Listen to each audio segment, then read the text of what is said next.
அவ ரொம்ப பாவம்னே. அவளுக்கு நீ யாருமே இல்ல. அவ அழுதாலும் கஷ்டப்பட்டாலும் உடம்பு முடியாம படுத்தாலும் அவளுக்கு ஆறுதல் சொல்லவோ உதவவோ அன்பு காட்டவோ கூட இருந்து நம்பிக்கை கொடுக்கணும். இந்த உலகத்துல அவளுக்கு எந்த ஜீவனுமே இல்லைன்னு. அவங்க அப்பா அம்மா இறந்து 5 வருஷம் ஆச்சு. இந்த 5 வருஷமும் அவ உசிரையும் மானத்தையும் காப்பாத்துறதுக்காக தினம் தினம் அந்த வீட்டுல போராடிக்கிட்டு தானே இருக்கா. இவளை நானும் ஒரே ஊரு தானே. இவளை சின்ன பிள்ளையில இருந்தே எனக்கு தெரியும். இவ எப்படியெல்லாம் வளர்ந்தவ தெரியுமானே. அவங்க அப்பா இறக்குற வரைக்கும் இவளை தூக்கியே சுமந்தாரு. அவன் அப்பாவுக்கு இவனை ரொம்ப உசுறு. என் பிள்ளை என் தேவதை, என் வீட்டு செல்ல பொண்ணுன்னு எல்லாருக்கிட்டையும் அவன் பொண்ணை பத்தி எப்போது பெருமையா சொல்லிக்கிடுவாரு. அவங்க அம்மா ஒரு படி மேல மகாராணி ஆட்டம் இவளை வீட்டுல வச்சு அப்படி தாங்குவாங்க. அப்படியெல்லாம் செல்லமா வளர்ந்தவா இந்த 5 வருஷமா ஒரு வீட்டுல கடந்து என்ன பாடுபடுத்தா தெரியுமானே. ஒரு நாள் கூட அவன் நிம்மதியா தூங்கியோ சாப்பிட்டனோ பார்த்ததில்ல. ஒழுங்கா சாப்பாடு இல்ல, தூக்கம் இல்ல.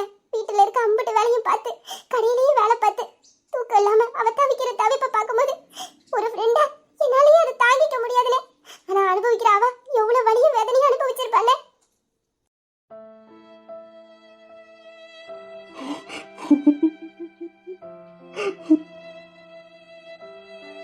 இவளோட வாழ்க்கை இப்படியெல்லாம் மாறுன்னு நாங்க எதிர்பார்க்கவே இல்லைன்னு. இளவரசியாட்ட வாழ்ந்தவா இப்ப என்னன்னா இந்த பேய்களோடையும் அந்த மனுஷ மிருகத்தோடையும் தினமும் அனுபவிக்கிற சித்திரவதைக்கு அளவே இல்லாம போச்சு. அடிக்கடி சொல்லுவா, என்னைக்காச்சும் ஒரு நாள் நான் பிடிச்ச வாழ்க்கையை வாழுவேன். இந்த அரக்க கூட்டத்துல இருந்து எனக்கு விடுதலை கிடைக்கும். நான் சுதந்திரமா வாழ போறேன். நான் நினைச்ச வாழ்க்கையை வாழ போறேன். எனக்கு பிடிச்ச வாழ்க்கையை வாழ போறேன்னு அடிக்கடி சொல்லுவா. ஆனா அவளோட நம்பிக்கை நாளடைவில் அவளை விட்டு போயிடுச்சு. நாட்களும் வருஷங்களும் கடந்துச்சு தவிர அவளுக்கு எந்த வழியும் பிறக்கலன்னு. அவளே கடைசியில எல்லாத்தையும் வெறுத்து போயிட்டானே. கேட்கிற என்னால தாங்கிக்க முடியலையே. ஆனா நீ இத்தனை நாள் அந்த வீட்டுல அவங்க கொடுக்குற கஷ்டத்தையும் வேதனையும் அனுபவிச்சுக்கிட்டு எப்படி நீ அங்க இருந்த? உனக்குள்ள இவ்வளவு வலிகளும் வேதனையும் இருக்கா? இதை நான் புரிஞ்சுக்காம போயிட்டேனடி. புரிஞ்சுக்காம போயிட்டேனே. எப்படி உன்னால மட்டும் இவ்வளவு வலிகளை சுமந்துக்கிட்டு சாதாரணமா இருக்க முடியுது? உன் வயசுக்கு நீ வாழ வேண்டிய வாழ்க்கை அடையுது. நீ வாழ வேண்டிய வாழ்க்கையா? பூ மாதிரி இருக்கியடி. உன்னை கொடுமை பண்றதுக்கு அந்த மிருகங்களுக்கு எப்படி மனசு வந்துச்சு? அண்ணா நீங்க அழுவாதீங்கண்ணே. எனக்கு கஷ்டமா இருக்குது. உங்களுக்கு அவளுக்கு நடுவுல என்ன உறவு இருக்குன்னு தெரியல. ஆனா அவளோட ஃப்ரெண்டா நான் உங்ககிட்ட சொல்றேன், தயவு செய்து அவளை அந்த அரக்க கூட்டத்துல இருந்து காப்பாத்திருங்கண்ணே. பாவம்னே அவளுக்கு யாரும் இல்லைன்னு. அவளுக்கு ஒரு தனியா யாருமே இல்ல. ஆனா இன்னைக்கு நீங்க அவ மேல காட்டுற அந்த அன்பு பாசத்தெல்லாம் பார்க்கும்போது கண்டிப்பா உங்களால அவளுக்கு உதவ முடியும்னு எனக்கு தோணுது. ப்ளீஸ்ண்ணே, நல்லா இருப்பீங்க. அவளை அந்த அரக்க கூட்டத்துல இருந்து காப்பாத்தி விட்டுருங்கண்ணே. ப்ளீஸ்ண்ணே. அவ யா உசுறு எனக்கும் சொந்தமானவா. என்னைக்கு நான் அவளை கடையில முதல்ல பார்த்தேன்னா அப்பவே முடிவு பண்ணிட்டேன், இந்த மைக்கிளுக்கு இந்த ஜென்மத்துல ஒரு வாழ்க்கைனா அது என் கண்ணிகா கூட தானே. ஏன்னா அவன் என் உசுரல கலந்துட்டா. என் மனசு புற நிறைஞ்சிருக்கா. அவ இல்லாத வாழ்க்கை இந்த ஜென்மத்துல என்னால நினைச்சு கூட பார்க்க முடியாது. ஏன்னா அந்த அளவுக்கு நான் கூட கற்பனையில வாழ்ந்துகிட்டு இருக்கேன்.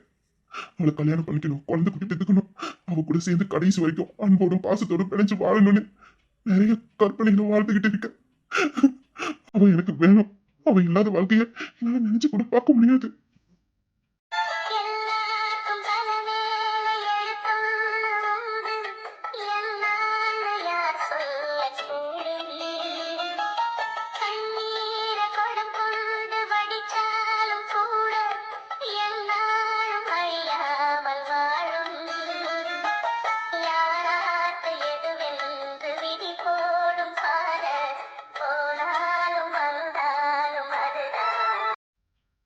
ராஜா,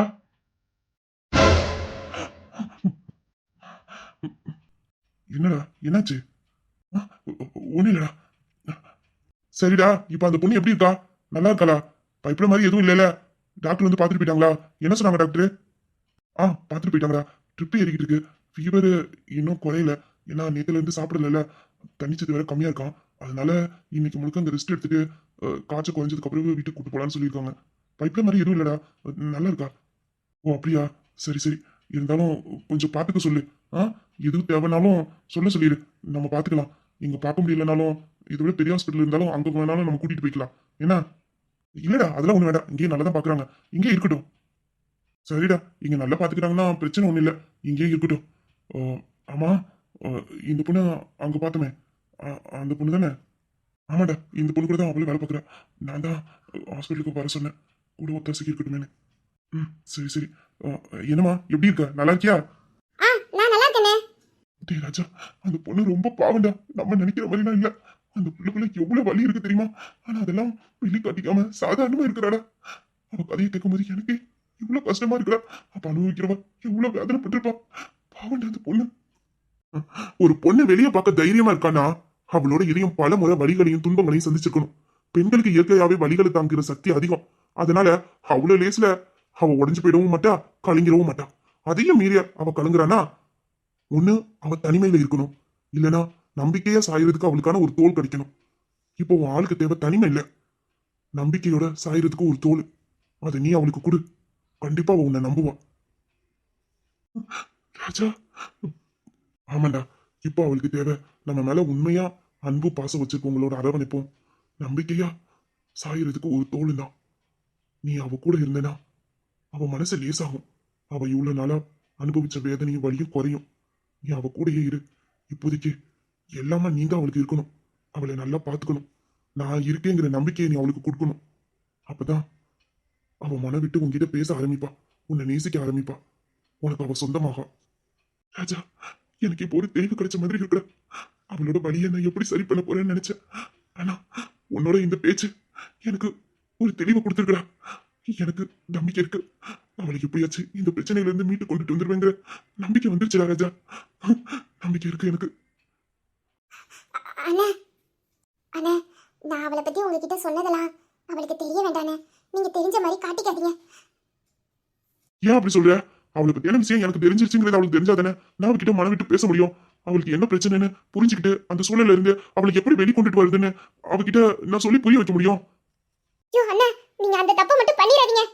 நீங்க இந்த பிரச்சனையை பத்தி அவகிட்ட பேசிடாதீங்க. அப்படி பேசுனீங்க அவ நிரந்தரமா உங்களை விட்டு போயிடுவா. ஏன் எதுக்கு அப்படி சொல்ற? அவ எதுக்கு என்ன விட்டு போகணும்? நான் அவகிட்ட இப்ப பேசணும்னு சொல்றதுக்கு காரணமே இன்னையில இருந்து இது அவளோட பிரச்சனை இல்ல, என்னோடது. என் மனைவிக்கு ஏதாச்சும் ஒண்ணுனா அதே இடத்துல நான் வந்து நிக்கணும். அவளுக்கு நான் இருக்கேங்கிற நம்பிக்கையை கொடுக்கணும். அவளுக்கு துணையா நான் இருக்கேன்னு அவன் நம்பணும். அதனாலதான் நான் அவகிட்ட பேசணும்னு சொன்னேன். ஆனா இதுவே நான் வெறும் மைக்கில மட்டும் இருந்தேன்னா அப்புறம் என் பேச்சுவார்த்தையே வேற மாதிரி இருந்திருக்கும். ஆரம்பத்திலேயே இவளுக்கு இவ்வளவு பெரிய பிரச்சனை இருக்குன்னு என்கிட்ட சொல்லியிருந்தானா இந்த மைக்கில அப்பவே அந்த குடும்பத்தை தர மட்டும் ஆக்கியிருப்பேன். என்கிட்ட எதுவுமே சொல்லாம இருந்துட்டேன். நான் அப்பவே கேட்டேன், ஏதாச்சும் பிரச்சனைனா என்கிட்ட சொல்லு, அது என் பிரச்சனையா பார்த்து நான் சரி பண்றேன்னு. எதுவுமே சொல்ல மாட்டேன்னுட்டா. அவளுக்கு என் மேல நம்பிக்கை இல்லாம போயிட்டு. அவ எந்த நம்பிக்கையில உங்ககிட்ட சொல்லுவா? இப்ப அவ வாழ்ந்துகிட்டு இருக்க இடம் அப்படியாப்பட்ட இடம்னே. மனுஷ மிருகங்க கூட்டங்களோட வாழ்ந்துகிட்டு இருக்கா. அப்படி இருக்கும்போது மனுஷங்க மேல அவளுக்கு எப்படி நம்பிக்கை வரும்? எந்த நம்பிக்கையில அவளோட வழிகளை அவங்க கிட்ட பகிர்ந்துப்பா. அப்படியே நம்பிக்கையான ஒரு தோல் கிடைச்சாலும் கண்டிப்பா அவளால அவங்களுக்கு ஆபத்து வருமே. அவங்கள விட்டு அவ விலகி போயிடுவானே. அவளுக்கு பிடிச்சவங்களுக்கு எப்போதுமே அவ காயத்தையும் வழிகளையும் கொடுக்க மாட்டான். எனக்கு தெரிஞ்சு இதனாலதான் அவ உங்க காதலை ஏத்துக்காம இருந்திருக்கணும். அவளை பொறுத்த வரைக்கும் அவளை நேசிச்சவங்களுக்கு அவளால எந்த ஆபத்து வந்துடக்கூடாது. அவ அவங்களுக்கு எந்த வழியும் வேதனையும் கொடுத்துடக்கூடாது அப்படின்னு நினைக்கிறவா. அதுக்காக தான் உங்ககிட்ட அப்படி நடந்துக்கிறா. இருந்தாலும் நான் அவளை பத்தி உங்ககிட்ட சொல்லிட்டேன்.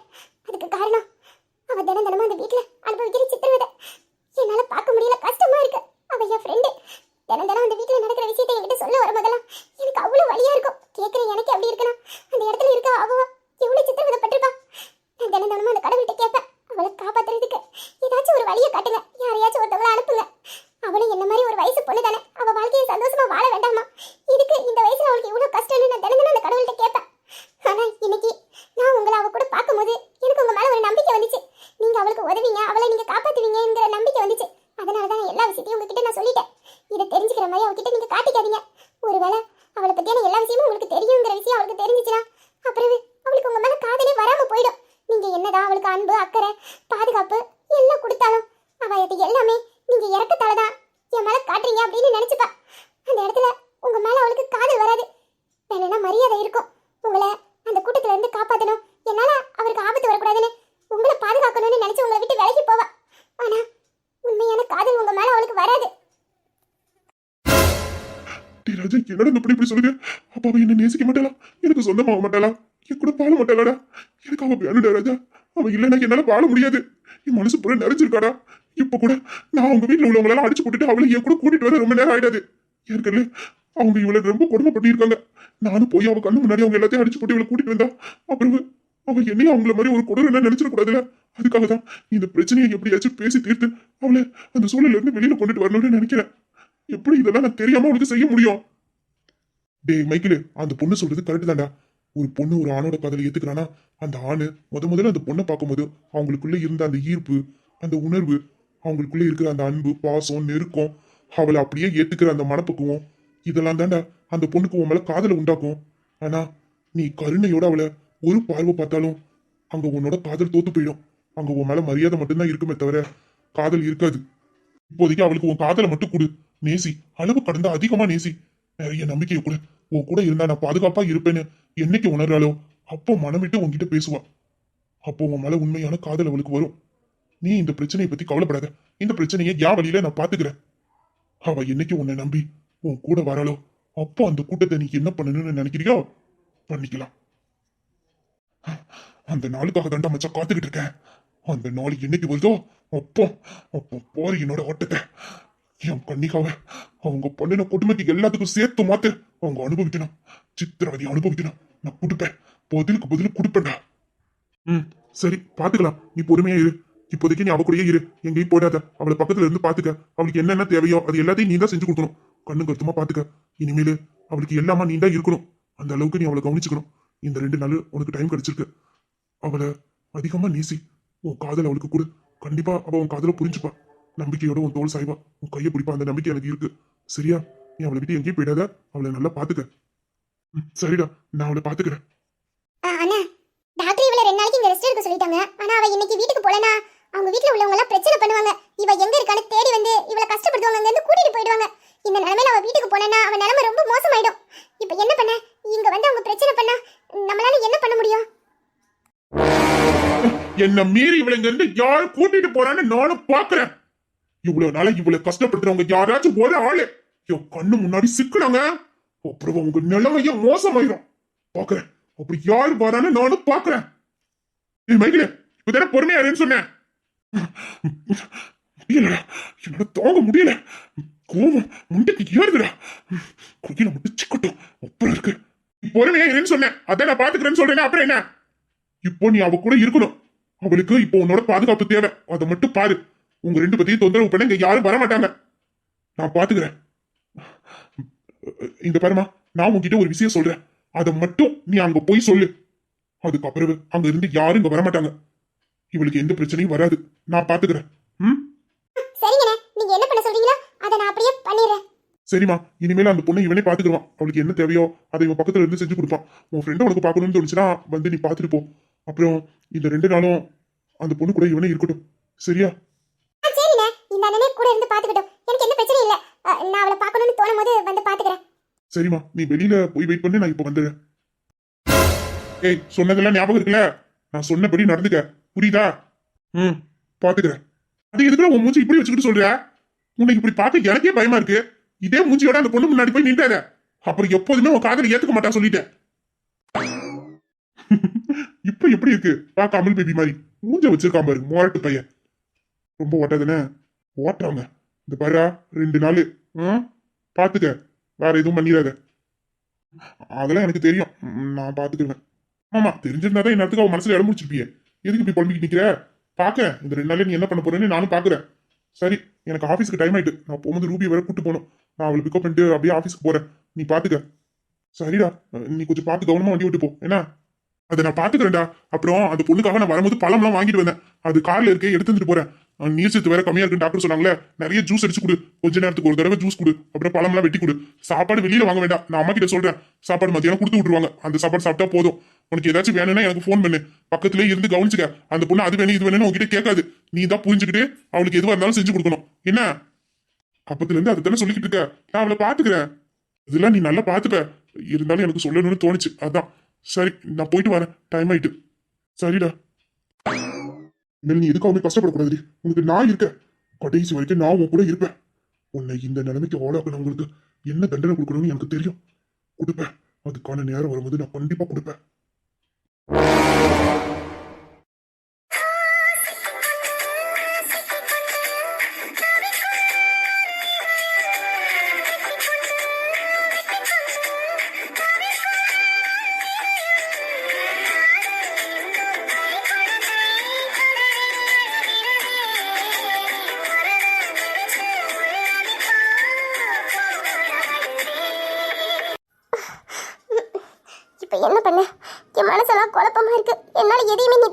சமாளிக்க முடியல. எங்க வாழ்க்கையில இப்ப என்ன நடந்துகிட்டு இருக்கு, என்ன பிரச்சனை, நான் எதை சமாளிக்கணும் எனக்கு எதுவுமே புரியல. கண்ணை கட்டி நடுக்காட்டுல விட்ட மாதிரி இருக்கு. நாங்க நல்லா தானே இருக்கிறோம். அப்படி இருக்கும்போது இது என்ன புதுசு புதுசா ஒரு பிரச்சனை? இதை நான் எப்படி சமாளிக்க போறேன்? அக்காவை அப்படி பார்க்க எனக்கு கஷ்டமா இருக்கு. அம்மா அப்படி பேசுற ஆள் இல்ல. அவங்க நேத்து பேசும்போது நான் கவனிச்சேன். அவங்க விட்டு ஒவ்வொரு வார்த்தையும் அவங்க மனசார பேசல. அவங்க கண்ணுல வலி இருந்துச்சு, வேதனை இருந்துச்சு.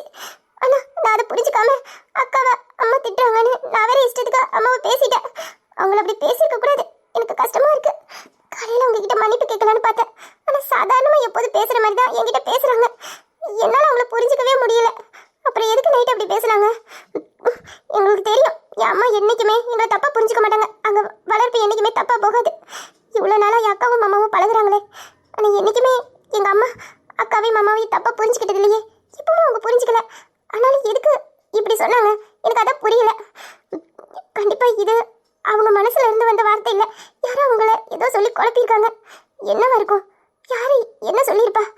நான் எப்படி இந்த பிரச்சனையை சரி பண்ண போறேன்?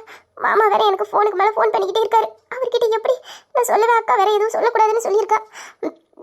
ஏன்னா மாமா மனசு கஷ்டப்படும். கண்டிப்பா மாமா மனசு கஷ்டப்பட்டா எங்களால தாங்கிக்க முடியாது. என் அம்மாவும் எங்களுக்கு முக்கியம், எங்க மாமாவும் எனக்கு முக்கியம். ரெண்டு பேருமே எங்க மேல உசுரா இருக்கிறவங்க. அவங்கள எங்களால கஷ்டப்படுத்த முடியாது. இதுல என் விஷயம் உண்மையில அம்மாவுக்கு தெரியுமா இல்ல யதார்த்தமா சொன்னாங்களான்னு எனக்கு புரியலையே. இப்போ நான் ராஜா கூட எங்கேயாச்சும் நின்று பேசி அது அம்மா காதுல போய் விழுந்து அப்புறம் அம்மா அதுக்கும் கஷ்டப்பட்டுட்டாங்கன்னா ஐயோ, என்னால எதுவும் பண்ண முடியாது. இப்போ என்ன பண்ண? முதல்ல அக்கா கல்யாணம் நடக்கணும். அக்காவுக்கு சீக்கிரம் கல்யாணம் முடியணும். அதுக்கப்புறம் தான் நான் ராஜாவை பத்தி வீட்டுல பேச முடியும். அதுக்கடையில எதுவும் பேச முடியாது. என்ன பண்ண போறேன்? குழப்பமா இருக்கேன். நான் ஒரு நாள் இப்படி இருந்ததே இல்லையே. எதனால எனக்கு இப்படி தோணுது? எங்க குடும்பத்துல எந்த பிரச்சனையும் வந்துடக்கூடாது, எதுவும் வந்துடக்கூடாது.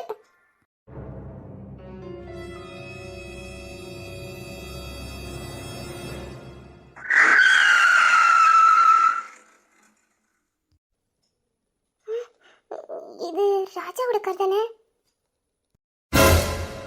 ஐயோ, ராஜாதான். இப்ப எதுக்கு இவங்க காரை நிப்பாட்டாரு? ஆபீஸ்க்கு போக வேண்டியதானே? இங்க வச்சு இவர் என்கிட்ட பேசினா கண்டிப்பா யாராச்சும் பார்த்து அம்மாட்ட போய் சொல்லிடுவாங்க. யாருக்கெல்லாம் அம்மா நேற்று தான் அக்காவை திட்டிட்டு விட்டுருக்காங்க, என்ன வேற கண்டிச்சாங்க. இது அவங்க காதுல போய் விழுந்துச்சு. இப்ப தேவையில்லாத பிரச்சனை ஆயிடுமே. யாருக்கெல்லாம் இருக்கிற பிரச்சனையை என்னால சமாளிக்க முடியல. இது என்னடா புது பிரச்சனையா இருக்கு?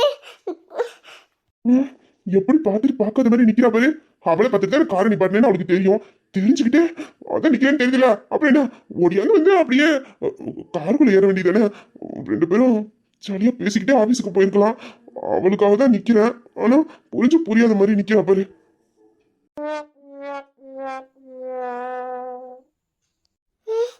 எதுக்கு என்ன இப்படி பாக்குறாரு?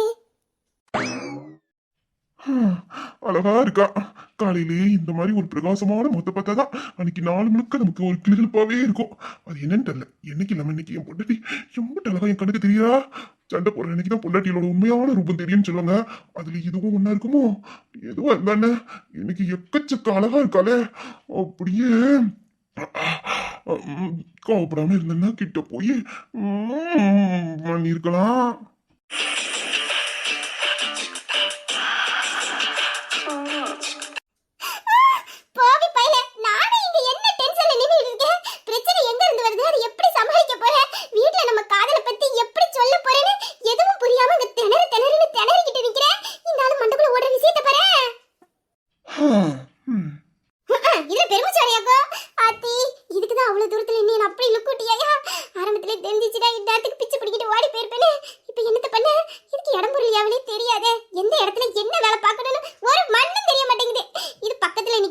பார்த்தாலே இந்நேரத்துக்கு வீட்டுல போய் போட்டு கொடுத்துருவாங்க.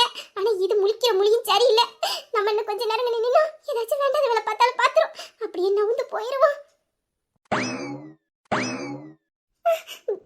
தீ கேட்ட போட்டுட்டாரு. என்னன்னு உனக்கு தெரியாதோ? எதுக்கு இப்படிதான் பண்ணிக்கிட்டு இருக்க? நான் உன்னை பார்த்துட்டு தான் இங்க காரை பார்க் பண்ணேன்னு உனக்கு தெரியும். உனக்காக தான் நான் காரை விட்டு இறங்கி வெளியில வந்தேன்னு உனக்கு தெரியும். உன்கிட்ட எதுக்கு வந்து நிக்கிறேன்னு உனக்கு தெரியும். எல்லாம் தெரிஞ்சுக்கிட்டே இப்படி யாரும் மூணாவது மனுஷங்களை பார்த்த மாதிரி மூச்சு திருப்பிக்கிட்டு போறேன். அப்படி என்ன நான் பெருசா தப்பு பண்ணிட்டேன்? சொல்லுடி, நான் அப்படி என்ன பெருசா தப்பு பண்ணிட்டேன்?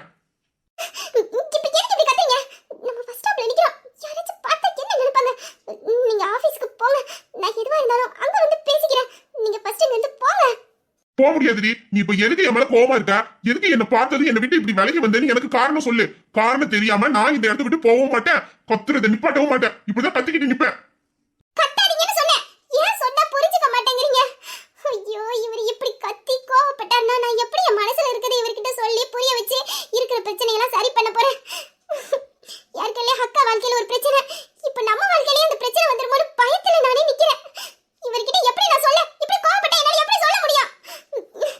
இந்த பாருங்க, நான் இப்பவே சொல்றேன். எதுவா இருந்தாலும் ஆபீஸ்ல வச்சு பேசிக்கலாம். இங்க யாராச்சும் பார்த்தா தப்பா போயிடுங்க. புரிஞ்சுக்கோங்க. யாரு பார்த்தா எனக்கு ரெடி? நான் என் பொண்டாட்டிகிட்ட தானே பேசிக்கிட்டு இருக்கேன்.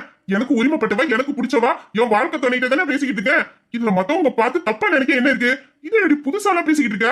ஏன் நம்ம இந்த மாதிரி 2 பேரும் சேர்ந்து ஜோடி எங்கேயும் வெளியில போனது இல்லையா? யாரும் பார்க்காம இருந்தது இல்லையா? இப்ப என்னடி புதுசா யாரும் பாத்துருவாங்கன்னு சொல்லிக்கிட்டு இருக்கா? நான் ஆரம்பத்திலே இத பத்தி யோசிக்காம இருந்துட்டேன். அம்மாவுக்கு இப்ப என் மேல இருக்கிறது வெறும் சந்தேகம் மட்டும்தான். இப்படி நான் இவர் கூட நிக்கிறத யாராச்சும் பார்த்துட்டு வீட்ல சொன்னா கண்டிப்பா கன்ஃபார்ம் பண்ணிடுவாங்க. அப்புறம் அப்புறம் அவங்க வேற ஏதாச்சும் முடிவு பண்ணிட்டா என்னால எதுவும் பண்ண முடியாது. இந்த பாருங்க, நான் உங்களுக்கு உரிமைப்பட்டவதான், உங்க மனைவிதான். நான் இல்லைன்னு சொல்லல. ஆனா அது எதுவா இருந்தாலும் இப்போதைக்கு இப்படி வெளிப்படையா எங்கேயும் வேண்டாம். கொஞ்ச நாளைக்கு இதெல்லாம் நம்ம அவாய்ட் பண்ணிடுவோம். எதுவா இருந்தாலும் நம்ம ஆபீஸ்ல அங்க வச்சு பேசிக்கலாம். இப்படி பொது இடத்துல வேண்டாங்க. சொன்னா கேளுங்க. நீங்க போங்க. நான் இப்போ ஆபீஸ் வேன் வந்துடும். நான் ஆபீஸ்க்கு வரேன். அங்க வந்து நான் உங்ககிட்ட பேசுறேங்க. நீங்க கொஞ்சம் பொறுமையா நிதானமா கிளம்பி போங்க. இல்ல, நீ என்கிட்ட இப்ப என்ன பேசிக்கிட்டு இருக்க? நான் எதுக்கு உன்கிட்ட ஒளிவு மறைவா பார்த்து பேசி பழகணும்? பொது இடத்துல நம்ம 2 பேரும் சந்திக்க போயோ, பார்க்க போயோ, பேச போயோ என்ன தப்பு நடந்துற போகுது? யாரு அதை தப்பா புரிஞ்சுக்க போறாங்க? தப்பா புரிஞ்சுக்கிற அளவுக்கு நமக்குள்ள எந்த தப்பான உறவும் இல்லையே. நான் உன்னை உண்மையா நேசிக்கிறேன். உன்னை என் மனைவியா நினைச்சு வாழ்றேன். இன்னும் கொஞ்சம் நாள்ல நான் உன்னை கல்யாணமும் பண்ணிக்க போறேன். அப்போ உன் கூட நான் எங்க வேணாலும் நின்னு பேசுறதுக்கு எல்லா உரிமையும் எனக்கு இருக்குல்ல. அப்படி இருக்கும் போது நான் எதுக்கு ஒளிவு மறைவா உன்கிட்ட பேசணும்? ஐயோ, நான் அப்படி நினைச்சு சொல்லலங்க. உங்களுக்கு என் மேல எல்லா உரிமையும் இருக்கு. நான் உங்க மனைவிதான். நானும் அப்படிதான் நினைச்சு உங்க கூட வாழ்ந்துகிட்டு இருக்கேன். ஆனா இப்போதைக்கு நம்ம தனியா சந்திச்சுக்கிறது தாங்க நல்லது. நான் நம்மளோட நல்லதுக்காக தான் சொல்றேன். நான் தான் சொல்றேனே, நான் உங்ககிட்ட சொல்லி புரிய வைக்கிறேனே. ஆனா இந்த இடம் சரியில்லை. நான் ஆபீஸ்க்கு வரேன். வந்து நான் உங்களுக்கு எல்லாத்தையும் சொல்லி புரிய வைக்கிறேங்க. சரி, என் கூட ஆபீஸ்க்கு வா. நீ என்ன என்கிட்ட சொல்லி புரிய வைக்கணும்னு நினைக்கிறியோ அதை அங்க வச்சு என்கிட்ட சொல்லு. வா. இல்ல, நீங்க கார்ல போங்க. நான் இப்ப ஆபீஸ் வேன் வரும். நான் அதுல வரேன். ஏன் இப்ப நீ என் கூட கார்ல வர போய் உன்னை யாராச்சும் தப்பா நினைச்சிருவாங்களா என்ன? என்னங்க? அப்போ நான் உன் பக்கத்துல இப்படி பப்ளிக்கா நின்னா உனக்கு அது தப்பா போயிடும். உன்னை யாராச்சும் தப்பா நினைச்சுக்கிருவாங்க. அப்போ நான் உன்கிட்ட நின்னா தப்பு. நான் தப்பானவன். உன்னை தப்பான கண்ணோட்டத்துல தான் பாக்குறேன், பேசுறேன், பழகுறேன். அப்போ நமக்குள்ள இருக்கிற உறவு போய் மூடி. காலையில நீ என்கிட்ட பேசாம இருக்கும்போது நான் என்னமோ நேத்து உன் முன்னாடி கத்துனதை நினைச்சு நீ கோவமா இருக்க, அதை நினைச்சு பயந்து இருக்கேன்னு நான் ஒரு பதட்டத்துல இன்னைக்கு காலையில உன்னை பார்த்து பேசி உன்னை சமாதானம் பண்ணி என் கூட ஆபீஸுக்கு கூட்டிட்டு போலான்னு சந்தோஷமா உன்னை பார்க்க வந்தேன். ஆனா நீ என்னன்னா நான் உன்கிட்ட வந்ததும் என்னை விட்டு தள்ளி போற, என்னை எவனையோ பார்த்த மாதிரி பாக்குற. இப்ப என்னன்னா யாராச்சும் பாத்துருவாங்க நீ போன்னு என்ன வரட்ட. அப்போ உன் மனசுல என்ன நீ நினைச்சுக்கிட்டு இருக்க? அப்போ நான் உங்ககிட்ட அப்படிதான் பழகுறேனா? அப்ப நமக்குள்ள இருக்கிற உறவே மத்தவங்க நினைக்கிற மாதிரி தப்பான உறவு நீ நினைச்சுக்கிட்டு இருக்கியா? இப்படிதான் நினைச்சு என் கூட பேசி பழகிட்டு இருக்கியா நீனே? ஐயோ ராஜா, நான் பேசுறதெல்லாம் நீங்க தப்பான கண்ணோட்டத்துல பாக்குறீங்க. அததான் எல்லாத்தையும் தப்பா புரிஞ்சுக்கிட்டு என்கிட்ட பேசிட்டு இருக்கீங்க. எல்லாம் நம்ம நல்லதுக்காக தான் நான் பேசிக்கிட்டு இருக்கேன். இப்ப நீங்க கோவத்துல இருக்கீங்க. இந்த நேரத்துல எந்த வார்த்தை பேசினாலும் அது தப்புல தான் போய் முடியும். வேண்டாம், நான் சொல்றது கேளுங்க. நான் உங்களை வெறுக்கல, உங்க மேல கோவப்படல. எதுவா இருந்தாலும் நான் ஆபீஸ்ல வந்து உங்ககிட்ட சொல்லி புரிய வைக்கிறேன்னு தான் சொல்றேன். அதை ஏன் நீங்க புரிஞ்சுக்க மாட்டேங்கிறீங்க? அப்ப சொல்லு, நான் புரிஞ்சுக்கிறேன். நான் ஆபீஸ்ல வந்து உங்ககிட்ட சொல்றேன் ராஜா, நீங்க போங்க. ஓ, அப்போ இந்த இடத்துல வச்சு என்கிட்ட நீ பேச மாட்ட. ஏன்னா இது பப்ளிக். யாராச்சும் உன்னை பார்த்துட்டு ஐயோ இந்த பொண்ணு என்ன இப்படி ஒரு பையன் கிட்ட பேசிக்கிட்டு இருக்காளே உன்னை தப்பா நினைச்சிருவாங்க. உன்னோட பிரஸ்டீஜ் பாதிக்கப்படும். அப்படித்தானே? ஏண்டி இதே பஸ் ஸ்டாப்ல வச்சு எத்தனையோ தடவை உன்னை பார்த்திருக்கேன், பேசியிருக்கேன், உன் பக்கத்துல நின்றுருக்கேன், கட்டி பிடிச்சிருக்கேன், ஏன் முத்தம் கூட கொடுத்திருக்கேன். ராஜா, இப்படி பேசாதீங்க. அப்படி தாண்டி நான் பேசுவேன். இதே பஸ் ஸ்டாப்ல தாண்டி அன்னைக்கு கொட்டுற மழையில நீ அவ்வளவு வலிகளோடையும் வேதனையோடையும் மனம் நொந்து போய் அழுதுகிட்டு நின்ன. எனக்குன்னு யாரும் இல்லையேன்னு மண்ணில இருந்து போய் அழுதுகிட்டு நின்னுடி. அந்த குளத்துல ஒண்ணு பார்க்கும்போது நான் எப்படி உடஞ்சு போனேன்னு தெரியவாடி உனக்கு. அந்த கொஞ்ச நேரத்துல நீ மயக்கம் போட்டு கீழே விழ போனடி. நான் ஓடியாந்து வந்து உன்னை தாங்கி பிடிச்சு இதே கைகள்ல தாண்டி என் நெஞ்சோட வரவணைச்சுக்கிட்டேன். இந்த நிமிஷம் என் உசிரே என்கிட்ட இல்லடி. அப்பதான் நான் உணர்ந்த உன் மேல எந்த அளவுக்கு நான் காதல் வச்சிருக்கேன். பைத்தியக்காரத்தனமான காதல் வச்சிருக்கேன் உன் மேல. நீ இல்லனா இந்த ராஜாவோட நிலைமைக்கு என்ன ஆகுன்னு அந்த நிமிஷம் நான் உணர்ந்தேன்டி.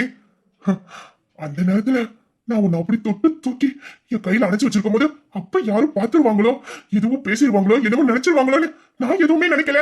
எனக்கு எதுவுமே தோணல. ஏன் அப்போ உன் வலிகளை குறைக்க உனக்கு நான் முத்தம் கொடுத்தேன்.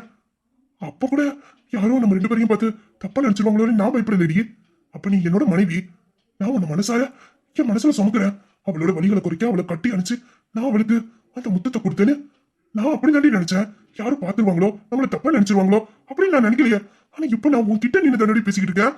இப்ப யாரும் பார்த்து உன்னை தப்பா நினைச்சிருவாங்கன்னு அது எப்படி நீ நினைச்ச? அப்படியே யாரும் உன்னை தப்பா நினைச்சாலும் தப்பா பேசினாலும் அதை பார்த்துக்கிட்டு நான் சும்மா இருப்பேன்னு நினைக்கிறியா? அப்படின்னா உனக்கு என்ன நடந்தாலும் சரி, உனக்கு யாரும் அவமானப்படுத்தினாலும் கஷ்டப்படுத்தினாலும் உனக்காக அந்த இடத்துல வந்து நான் நிக்க மாட்டேன், பேச மாட்டேன் அப்படின்னு என் மேலேயே என் காதல் மேலேயே உள்ள நம்பிக்கை இல்லாம போச்சு. ஐயோ, இவர் கோபத்துல எதையுமே புரிஞ்சுக்காமல பேசிக்கிட்டு இருக்காரு. அது எப்படிங்க எனக்கு உங்க மேல நம்பிக்கை இல்லாம போகும்? உங்களை நான் மனசுல சுமக்கிறதுக்கு முன்னாடியே என் வலிகளுக்காக அழுத ஒரே ஜீவன் நீங்க தான். நான் உங்க மேல வச்சிருக்க காதலை விட நீங்க என் மேல வச்சிருக்க காதல் பல மடங்கு அதிகம். அது எந்த ஜென்மத்திலையும் என்னால உங்க மேல காட்ட முடியாது. நான் அந்த காதலை உணர்ந்திருக்கேன். ஆனா இப்போ அந்த காதலுக்கு எந்த பிரச்சனையும் வரக்கூடாதுன்னு நினைக்கிறேன். நம்ம 2 பேரும் சேர்ந்து வாழணும், ஒன்னா வாழணும். அதுக்காக தான் நான் இப்படி நடந்துக்கிறேன். நான் அதை உங்களுக்கு சொல்லி புரிய வைக்கலன்னு பார்த்தா இப்படி கோவப்படுறீங்களே. நான் எப்படி உங்களுக்கு புரிய வைக்க போறேன்? என்னால நீங்க இல்லாம இருக்க முடியாது. யாராச்சும் நம்மளை இப்படி பார்த்து அது வீட்டுல சொல்லி அம்மா வேற ஏதாச்சும் தப்பான முடிவு எடுத்துட்டாங்கன்னா அம்மா பேச்சை என்னால மீறவும் முடியாது. அதே நேரத்துல உங்களை விட்டுட்டு என்னால வாழவும் முடியாது. நான் ஒரு தடவை பட்ட வலியும் வேதனையும் போதும். மறுபடியும் என்னால அந்த தண்டனையை அனுபவிக்க முடியாது. அதுக்காக தானே நான் இப்படி எல்லாம் பண்றேன். கொஞ்சம் என் நிலைமையை புரிஞ்சுக்கோங்க. இப்படி கோவப்பட்டு என் மனசை கஷ்டப்படுத்தாதீங்க ராஜா. ப்ளீஸ் ராஜா. சொல்லுடி, உன் மனசுல இருக்கிறத சொல்லு. என் மேல உனக்கு நம்பிக்கை இல்ல. இந்த நிமிஷம் உன்னை யாராச்சும் எதுவும் தப்பா பேசினா கூட நான் என்ன ஏதுன்னு கேட்க மாட்டேன். நீ இப்படி என் கிட்ட நிக்கிறத யாராச்சும் பார்த்தாங்கன்னா உன்னை தப்பா நினைச்சிருவாங்க, தப்பா பேசிடுவாங்க. அப்படித்தானே? இல்ல இல்ல ராஜா, அது நான் உன் பக்கத்துல நிக்க போய் தான் மத்தவங்க உன்னை பார்த்து தப்பா நினைப்பாங்கன்னு நீ நினைச்சனா அப்போ இத பார்த்து அவங்க தப்பாவே நினைச்சுக்கிட்டான்.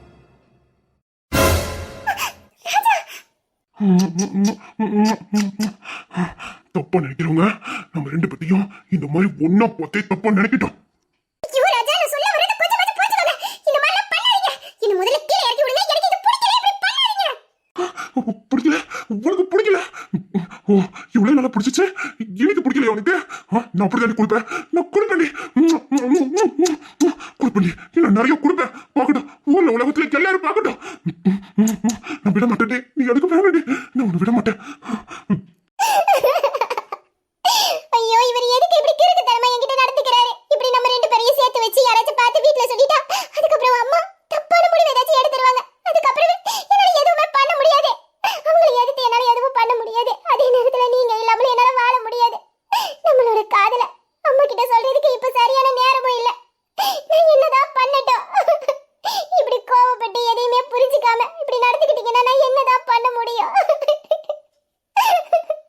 அப்படி என்ன தாண்டி உனக்கு பிரச்சனை? இதுக்கடி இப்படிலாம் நடந்துக்கிற? நீ என்னை விட்டு விலகி போறதை பார்க்கும்போது எங்க என்னை விட்டு போயிடுவேன் எனக்கு பயமா இருக்குடி. எனக்கு நீ வேணுண்டி. நீ இல்லாம என்னால வாழ முடியாது. நீ எனக்கு வேணுண்டி. உனக்கு என்ன இப்ப யாராச்சும் பாத்துருவாங்க அப்படித்தானே? இப்பவே போய் நம்ம கல்யாணம் பண்ணிக்கலாண்டி. நான் உங்க வீட்டுல வந்து பேசுறேன். நம்ம கல்யாணம் பண்ணிக்கலாண்டி. அப்புறம் யாரும் எதுவும் பேச மாட்டாங்கடி. எனக்கு பயமா இருக்குடி நீ இப்படி நடந்துக்கிறத பார்க்கும்போது. ராஜா, என்னால உங்க வலிகளை புரிஞ்சுக்க முடியுது. ஆனா இப்போதைக்கு நம்ம காதலை வீட்டுல சொல்ல முடியாது, கல்யாணமும் பண்ணிக்க முடியாது. ஏன்னா அதுக்கான சூழ்நிலை இப்ப வீட்டுல இல்ல. எனக்கு வீட்டுல இல்ல அக்கா இருக்கா. முதல்ல அக்காவுக்கு கல்யாணம் ஆகட்டும் ராஜா. அதுக்கப்புறமே நம்ம காதலை பத்தி வீட்டுல சொல்லிக்கலாம். அவசரப்பட்டு ஏதாச்சும் முடிவெடுத்து அப்புறம் அது நம்ம வாழ்க்கைக்கு பிரச்சனை பண்ணிடுமோன்னு பயமா இருக்கு.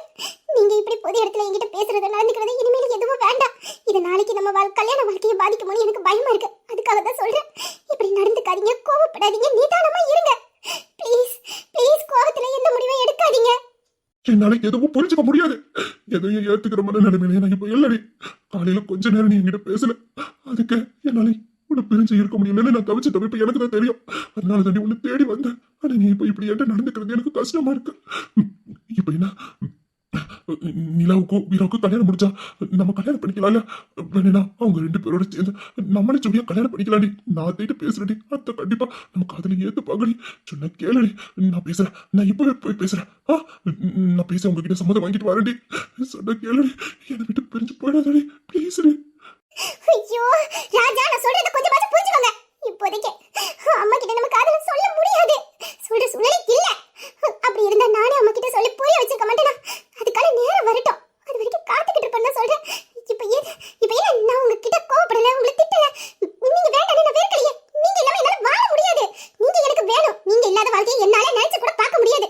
ஆனா நமக்குன்னு கல்யாணம் நடக்கும்போது இதெல்லாம் பார்த்துக்கலாம். அது வரைக்கும் இதெல்லாம் வேண்டாம் ராஜா.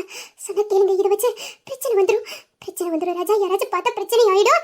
விடுங்க நான் சொல்லிட்டேன். யாராச்சும் இப்படி நம்ம நிக்கிறத பார்த்துட்டு வீட்டுல போய் சொல்லிட்டாங்க, அப்புறம் நான் மனுஷியாவே இருக்க மாட்டேன் சொல்லிட்டேன். சொன்னா சொல்லட்டும். நீயும் சொல்ல மாட்டேங்கிற, என்னையும் சொல்ல விட மாட்டேங்கிற. அப்படி யாராச்சும் பார்த்துட்டு போய் அத்தை கிட்ட சொல்லட்டும். அப்ப வச்சு நம்ம 2 பேத்தையும் சேர்த்து வைப்பாங்களே, அப்புறம் என்ன? ராஜா, இதுக்கப்புறமா என்னால உங்ககிட்ட எதையும் சொல்லி புரிய வைக்க முடியாது. உங்களுக்கு நான் வேணும்னா என் கூட நீங்க சேர்ந்து வாழணும்னு ஆசைப்பட்டீங்கன்னா இதுக்கப்புறமே எப்போதுமே என் பக்கத்துல வர்றதோ என்னை தொட்டு தூக்குறதோ இந்த மாதிரி வேண்டாத வேலையை பார்க்க கூடாது.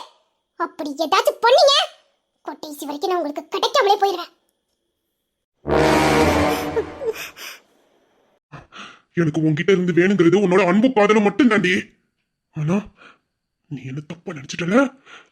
இனிமேல என் மூச்சு காத்து கூட உன் பக்கத்துல வராதுடி.